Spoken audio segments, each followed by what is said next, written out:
What's good? About to react to a video by TheOdd1sOut. It's called My Thoughts on Bluey. You already know the vibe.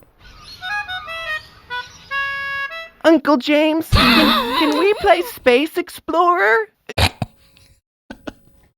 Yo, this is a beautiful intro. Whew, man. Yo, great job, by the way. Great job. Shut up for a second. I'm watching this unnaturally charming preschool show. You watching?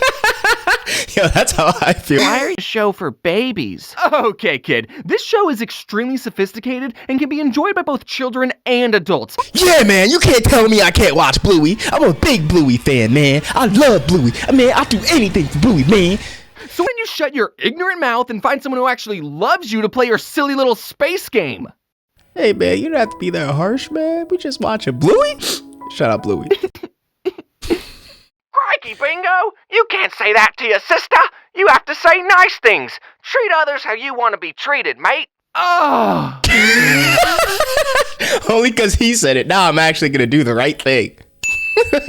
Oh, I really needed to hear that today. This episode of The Odd Ones Out is called... Are you familiar with the Australian animated preschool show Bluey? Of course I am! We all love Bluey. We love Bluey. If your TikTok algorithm is anything like mine, you'll have seen a bunch of clips of this blue cartoon dog all over your For You page, paired with Subway Surfer highlights. Wow, TikTok, clips of a foreign preschool show? I thought you were supposed to cater to my interests. Let's read some of the comments on these Bluey TikToks, shall we? No shame, I'm a senior in high school, but I watch Bluey religiously, and this episode had me all in my feels. I'd say I had a good childhood, but I binged Bluey because adult life is so stressful and I'm sad, and it reminds me of a simpler time. Hey, man, I love Bluey. I ain't gonna lie. Shout out Bluey, you know, it just brings back all the memories back then, all the repressed memories. Bluey is for everyone. I'm literally 27, and it's such a comfort show. Hey, me and too. Yo, I feel like that message spoke to my soul, bro. That's literally me. Bluey is absolutely destroying me as a teenager who wishes he had this childhood. In my teen years and watching full episodes of Bluey. Watching Bluey high is such a fun time, dude. Huh. Watching Bluey high is such a fun time, dude. Yo, that's hilarious. You know, to me, I'm just thinking out loud here. It seems like a lot of these comments weren't made by preschoolers. What's going on here? Now, if your brain is anything like mine, you'll be thinking, why is this show about Australian dogs so popular with adults who don't even have children? Yeah, that's a good question, but we love Bluey. We love Bluey. In fact, why does Bluey have over 5 billion views on TikTok? Jeez. It's searched more than Paw Patrol, Peppa Pig, and Cocomelon. And why is this episode number 8 in IMDb's highest rated episodes of all time? Wow. This phenomenon intrigued me. And I was also bullied by a large number of people on my own team to watch the show. So, one day I sat down, put on the first episode, and... Now he's a Bluey fanatic. One of us. I watched all 141 episodes. Jeez. Hang on, James. 141? But there's only 129 on Disney+. Don't worry, my fellow obsessive Bluey fan. We're gonna talk about that later. I work in cartoons, and I've been to furry conventions. Oh, I wonder what you did in those furry conventions. It's not like I was there and I saw you, James. Yo, turn the cameras off. Turn the cameras off. So Bluey has always been on my radar of shows I'm aware of. And just from the clips that I saw, I adored the art style, especially the backgrounds. So much so that my very own background team has studied and taken inspiration from Bluey's backgrounds. What? Here you can see my backgrounds taking on a more Bluey aesthetic. I mean, just look at the colors. Oh my goodness, it's so beautiful. Only animators can truly appreciate this work of art right here. Oh my god! Doesn't just looking at these backgrounds bring a smile to your face? Yes. While I was watching the first season, I realized, oh, okay, I see why this show is so popular. Because it's genuinely a good show. We've already established that the show is great to look at, but the voice acting, the sound design, and the music are equally as amazing, so it's also great to listen to. While most, if not all, other preschool shows will hire adults who can sound like toddlers, Bluey gets actual children to voice the actual child characters. Oh, that's so smart. Wow, I didn't even know they do that. somehow every Australian toddler in Bluey can be so expressive and emotional. It's impressive that the show got such a talented cast of child actors who don't sound annoying to listen to.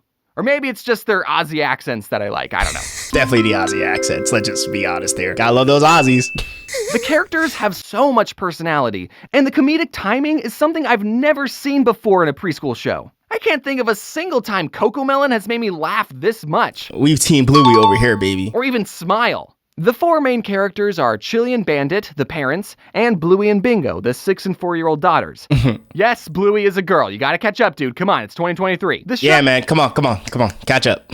Also does not hide the fact that it's Australian. It references multiple Australian locations and animals. They call flip-flops thongs, and they say things like, "Oh nor!" Gotta love the Aussies. While some preschool shows focus on teaching kids numbers and letters, Bluey focuses on the relationship of the family and teaches its lessons through the make-pretend games that the family plays. And I want to emphasize how perfect these two parents are. Aww. These two are the most patient and emotionally aware parents I've seen ever. There are multiple times where the parents apologize to their kids for, frankly, not even doing anything wrong. Yeah, couldn't be me. The dad is like the most perfect dad role model, okay? Check this out. Bingo was sad that Dad didn't get to see the leaf bug outside. She was like, "Daddy, come and see. Come here, Daddy. Quickly." The Aussie accent is crazy. but he was too busy playing with Bluey, you know, Aww. being a present father figure in her life. And at night, she's all boo-hoo about it, and he kneels down, gets to her level, and apologizes, explaining that he didn't hear her. Now, I don't have any kids, but if I spent my weekend running around with toddlers, and then right before bed, one of them said, "You didn't get to see the ladybug." Man, if you don't man up, woman up, forget that ladybug. That's how I'd be as a parent. I would say, that's okay. I've already seen a ladybug. Good night.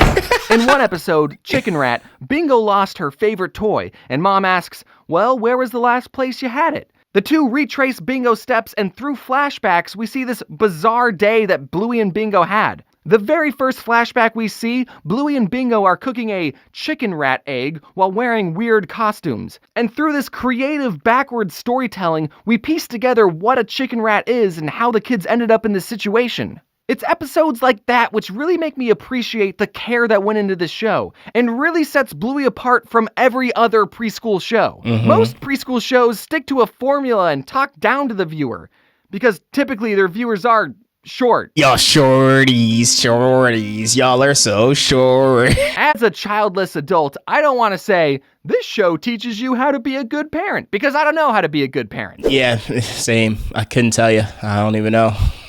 But on paper, there are lessons in this show that are just as important for the parents to learn.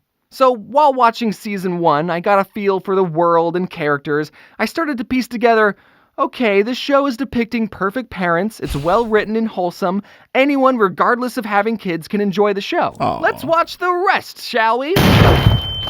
And then he joined the Bluey army and got sucked into the Bluey vortex and then became a member of Bluey Nation. Season 2 and Season 3 is when things go from 100 to 1,000. This is when episodes cover deep and emotional topics that I think toddlers are too baby to understand. Let's see, there's the struggles of keeping romance in your relationship alive when you have two toddlers to look after, why taking time to play with your kids can have a ripple effect that lasts into adulthood, feeling inadequate as a mom, what it's like having a dad in the army, parents disagreeing on different parenting styles, moms getting tipsy, implied, dealing with infertility, abandonment, potentially a miscarriage, that one's still up in the air, and death. Actually, that one was in season 1. Wow. Bluey has all the life lessons in life. You can't even compare Bluey to other preschool shows. Of course not. Like, what the was Dora the Explorer even doing? Was she even trying to entertain the adults who are also going to be watching her show? Dora had the same formula every episode, and there was a map who sang a song that was just Gotta love Map. repeating the same 3 words 14 times. Season 2, there's an episode where Chili is telling Bluey about how when she was a baby, she wasn't crawling or rolling over as fast as the other babies in her mom group, and she compared Bluey's developmental delay to the other babies and felt inadequate as a mother. And then this pink poodle comes to console her, looks directly into the camera and says, "You're doing great." I'm a he-him male with no kids, and I still get teary-eyed just thinking about that episode. Man, it's just the support system, you know? The support. It's just so great.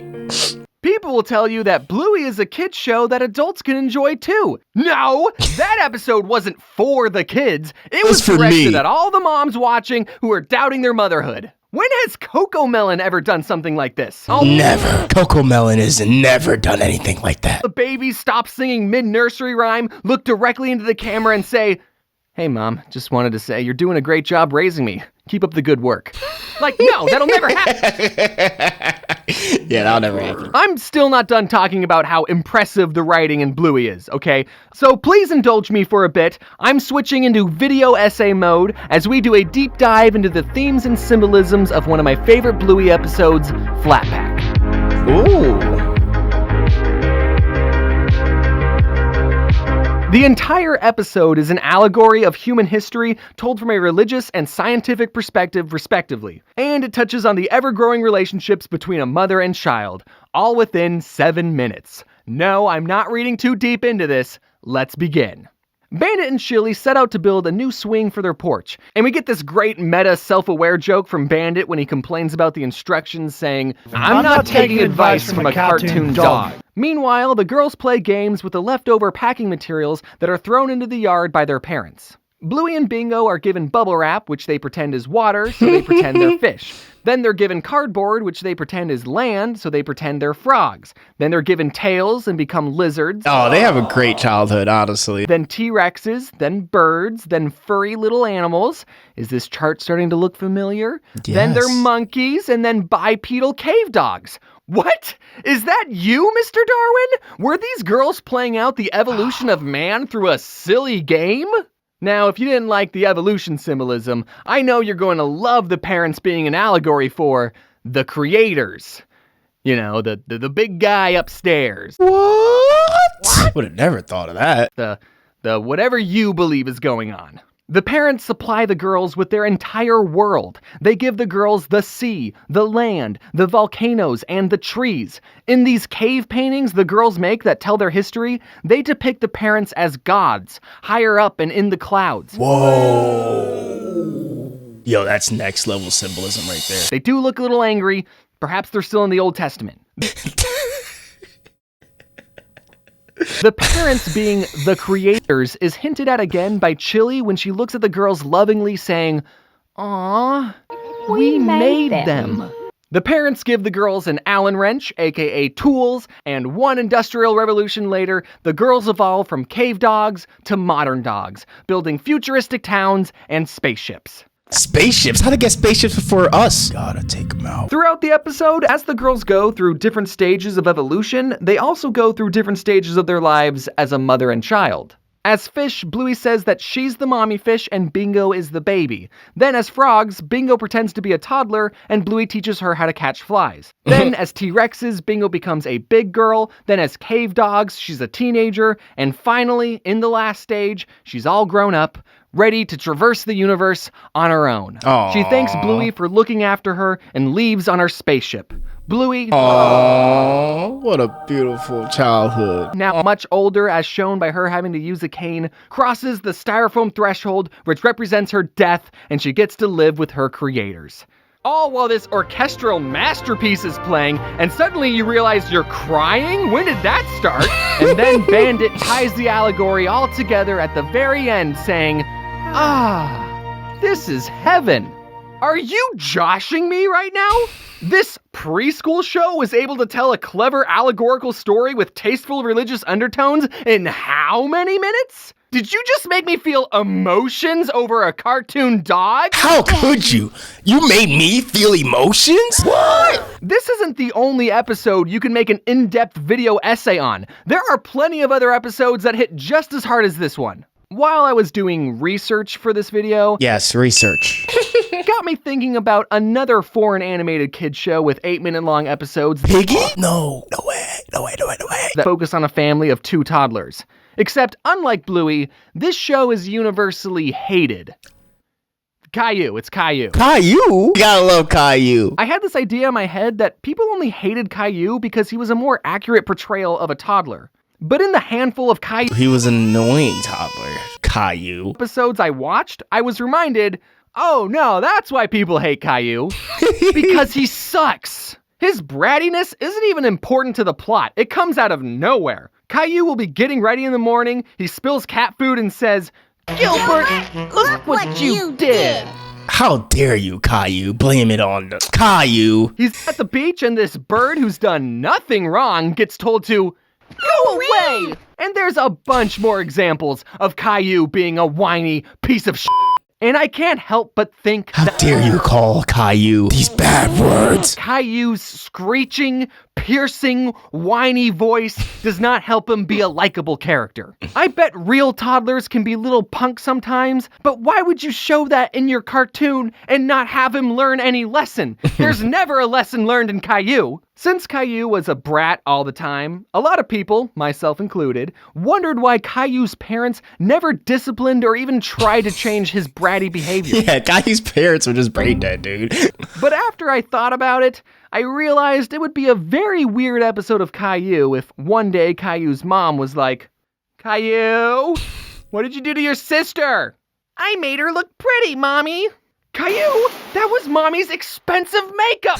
How many times do I have to tell you not to touch Mommy's thing? Yo, that'll be my favorite episode of Caillou. Come here, you little twit. Mommy, why are you hitting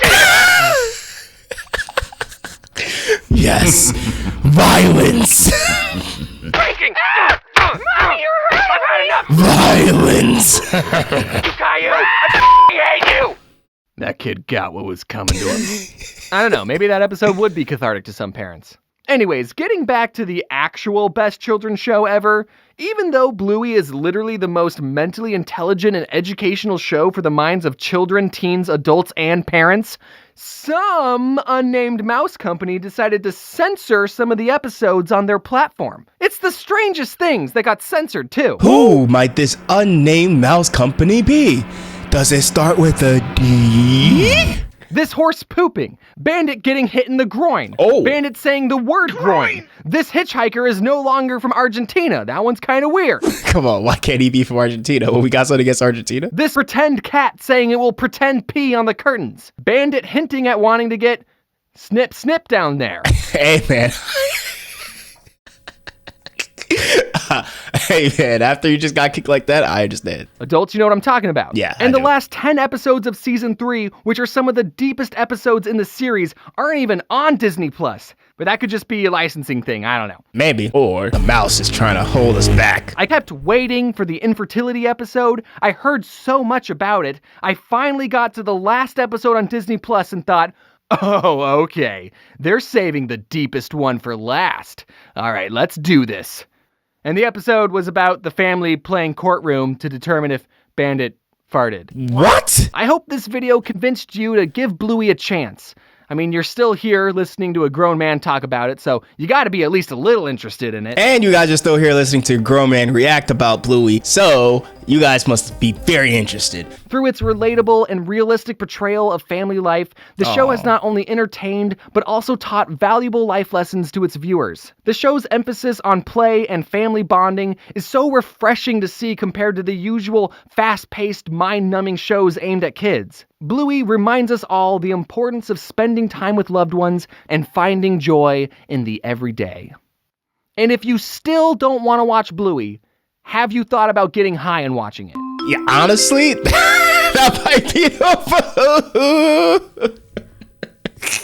Yo, James knows what's up, dude. James, you little genius, you. I appreciate you guys. Stay blessed, beautiful, and clean. And as always, gotta love Bluey. Peace!